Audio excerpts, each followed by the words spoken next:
Iran और Israel के युद्ध की जो स्क्रिप्ट है वो कहीं सुनी हुई याद आ रही है आपको? अगर याद नहीं आ रही तो आप इस वीडियो को पूरा देखना, आप सब चीज़ समझ जाएंगे।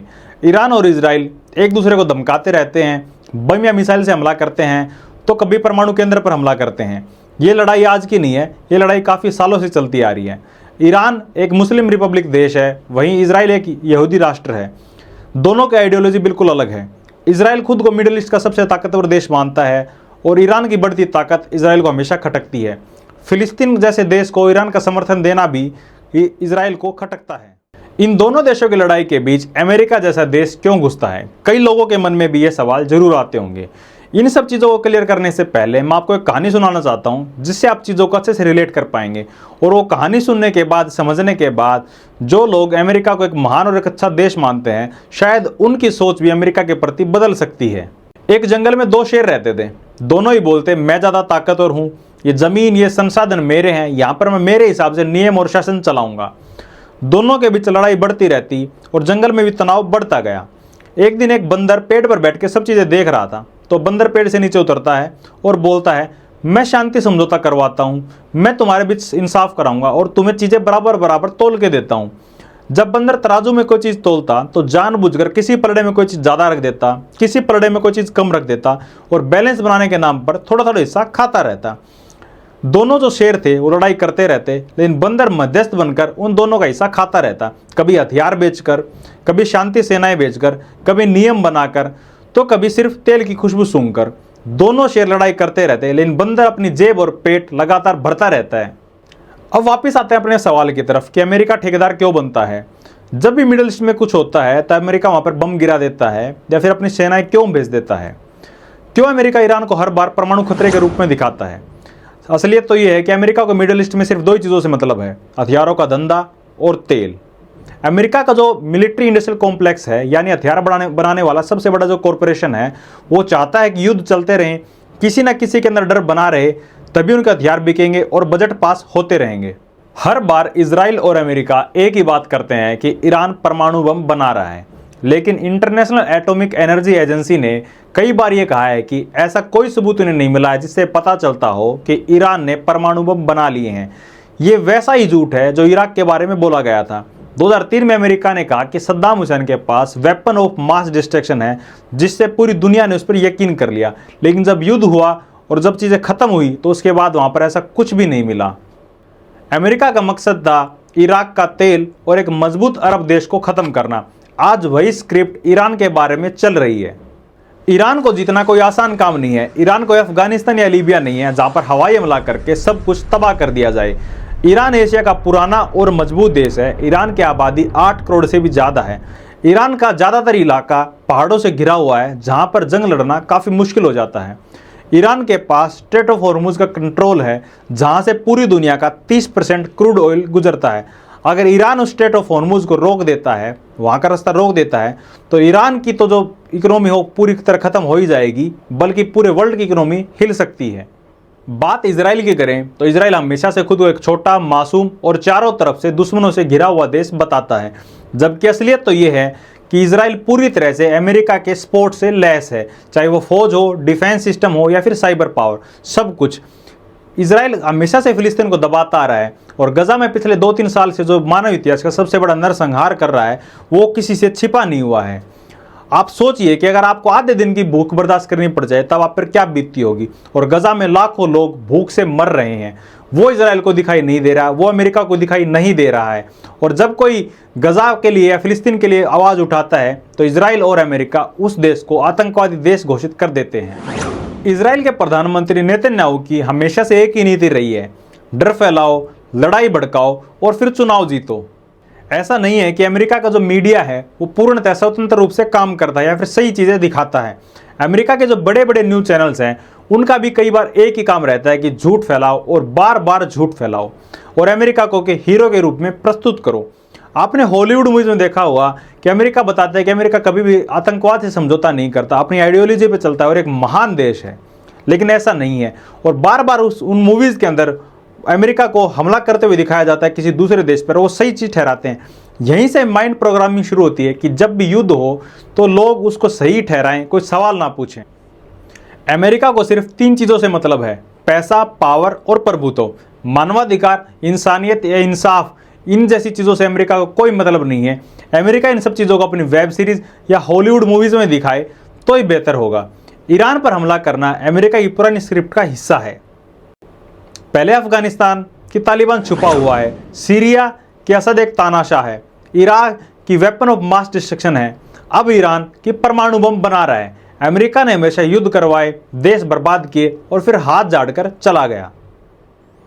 अमेरिका एक तरफ तो कहता है कि वह किसी भी आतंकवाद से समझौता नहीं करेगा, किसी भी आतंकवाद को वो समर्थन नहीं देगा, वही अमेरिका दूसरी तरफ पाकिस्तान के सेना प्रमुख को अपने यहाँ पर खाने पर बुलाता है। वही सेना प्रमुख जो भारत के ऊपर पहलगाम जैसा आतंकवादी हमला प्लान करता है, और अमेरिका के राष्ट्रपति उस सेना प्रमुख को एक अच्छा व्यक्ति बताते हैं। अमेरिका के राष्ट्रपति एक कैप पहने रखते हैं जिस पर लिखा होता है make America great again, America को फिर से महान बनाओ। क्या अमेरिका कभी महान था? क्या अमेरिका महान है? या फिर अमेरिका अपनी इन्हीं हरकतों से महान बन सकता है? यह अमेरिका का सिर्फ प्रोपगेंडा है और कुछ नहीं। अमेरिका को सिर्फ और सिर्फ पैसे और पावर से मतलब है और इसके अलावा उसे किसी भी चीज़ से मतलब नहीं है।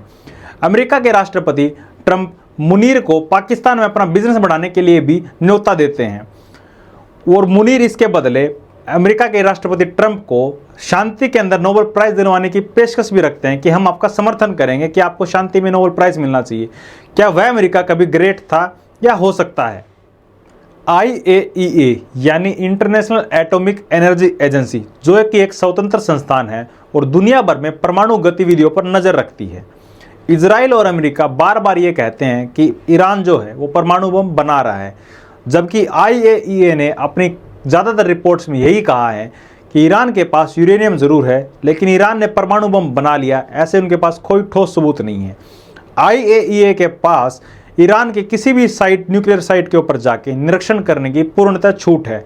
अगर यही रिपोर्ट किसी वेस्टर्न कंट्रीज़ की होती तो मीडिया उसको दिखाता कि देखो कितनी ईमानदारी से काम हो रहा है, लेकिन जब बात ईरान की आती है तो डर फैलाया जाता है। ईरान की जो असली ताकत है वो है प्रॉक्सी वॉर। ईरान का युद्ध करने का तरीका बाकी देशों से अलग है। ईरान अमेरिका या इजराइल पर सीधे तौर पर हमला नहीं करता, बल्कि प्रॉक्सी वॉर लड़ता है। लेबनान का एक मजबूत लड़ाकू संगठन इजराइल के लिए खतरा है। इसका ट्रेंड होना और ईरान से टेक्नोलॉजी सपोर्ट मिलना इजराइल के लिए सिरदर्द बन चुका है। यमन भी ईरान का समर्थन करता है। उन्होंने कई बार सऊदी अरब के तेल केंद्रों पर भी ड्रोन से हमला किया। क्या आपने कभी सोचा है कि इजराइल जब फिलिस्तीन पर हमला करता है तो यूएन चुप क्यों रहता है? क्यों ईरान को सज़ा दी जाती है और इजराइल पर कोई भी बैन नहीं लगता? इसका जवाब है अमेरिका और इजराइल की लॉबी। अमेरिका को यूएन में वीटो पावर है, वो किसी भी प्रस्ताव को ब्लॉक कर सकता है। अमेरिका की राजनीति में यहूदी lobby AIPAC, American Israel public affair committee का भारी भरकम दबाव रहता है। यह लॉबी अमेरिका के चुनावों में करोड़ों डॉलर की फंडिंग देता है ताकि उनका मनपसंद नेता चुन कर आए। यही कारण है कि अमेरिका कितनी मानवाधिकार की बात करे, लेकिन जब बात इजराइल की आती है तो अमेरिका आंखें बंद कर लेता है। आज की असली लड़ाई टैंकों और मिसाइलों से नहीं लड़ी जाती, असली लड़ाई माइंड गेम से लड़ी जाती है। Fake news, manipulated Twitter trends और साइबर अटैक्स, ये सब चीज़ें इजराइल और अमेरिका की साइकोलॉजी वॉर का बड़ा हिस्सा हैं। सोशल मीडिया पर बोट्स के जरिए झूठ फैलाई जाती है, VPN और साइबर अटैक्स करके, जैसा कि हमने देखा कि इजराइल ने ईरान के न्यूज़ चैनल्स को हैक कर लिया। इन सब चीज़ों से तख्ता पलट की भी कोशिश की जाती है। कई लोगों के मन में ये सवाल जरूर आता होगा कि अरब देशों की चुप्पी की वजह क्या है। जब इजराइल गजा पर हमला करता है, जब अमेरिका ईरान को धमकाता है, तो अरब के UAE और कतर जैसे मजबूत देश चुप क्यों रहते हैं? इसके अपने आप में कई वजह। काफ़ी सारे अरब देशों की सुरक्षा अमेरिका पर निर्भर करती है। इनकी आर्मी काफ़ी कमज़ोर है और ये देश अमेरिका के साथ रक्षा समझौते कर चुके हैं। दूसरी वजह है डॉलर का लालच। अमेरिका और इन देशों में करोड़ों डॉलर का व्यापार होता है, विशेषतः तेल और हथियारों को लेकर। कोई भी देश नहीं चाहता कि व्यापार पर असर पड़े। तीसरी वजह है आपसी फूट, शिया बनाम सुन्नी का झगड़ा। ईरान एक शिया देश है, वहीं सऊदी अरब सुन्नी नेतृत्व वाला देश है। इस फूट का फायदा उठाकर अमेरिका ईरान को अलग थलग करता है। इजराइल एक छोटा सा देश है, लेकिन हथियार बेचने में वह वर्ल्ड के टॉप देशों में आ चुका है। 2023 में इजराइल ने $12.5 बिलियन के हथियार बेचे हैं। इसमें भारत और यूरोप जैसे ग्राहक शामिल। अब आप सोचिए, अगर दुनिया में शांति हो गई तो ये इंडस्ट्री कैसे चलेगी? इसलिए इजराइल को हमेशा एक दुश्मन चाहिए होता है, युद्ध चाहिए होता है, कभी फिलिस्तीन तो कभी ईरान, ताकि वह अपने हथियारों को टेस्टेड इन बैटल बताकर बेच सके। उसके डिफेंस सिस्टम यानी आयरन डोम, मिसाइल्स और साइबर हथियार तभी बिकेंगे जब दुनिया में डर होगा। यानी युद्ध इजराइल के लिए अब सुरक्षा नहीं, एक कमाई का जरिया बन चुका है। इजराइल को अमेरिका जैसे देश का समर्थन भी प्राप्त है। अगर आप अमेरिका का इतिहास देखेंगे तो अफगानिस्तान युद्ध, वियतनाम युद्ध, इराक युद्ध, सीरिया में हस्तक्षेप और लीबिया में तबाही, हर बार एक की स्क्रिप्ट कि हम लोकतंत्र बचाने आए हैं।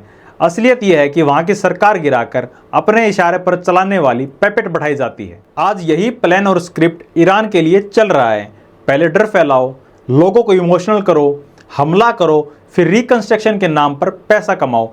यह एक ऐसा व्यापार का मॉडल है जिसमें शांति, इंसानियत, इंसाफ और नैतिकता के लिए कोई जगह नहीं है। अब आप सोचिए, कोई ऐसा देश जो हथियार बेचने के लिए कहीं पर भी हमला कर सकता है, किन्हीं भी देशों के बीच युद्ध करवा सकता है, क्या वह महान है या फिर वह किसी का भी दोस्त हो सकता है?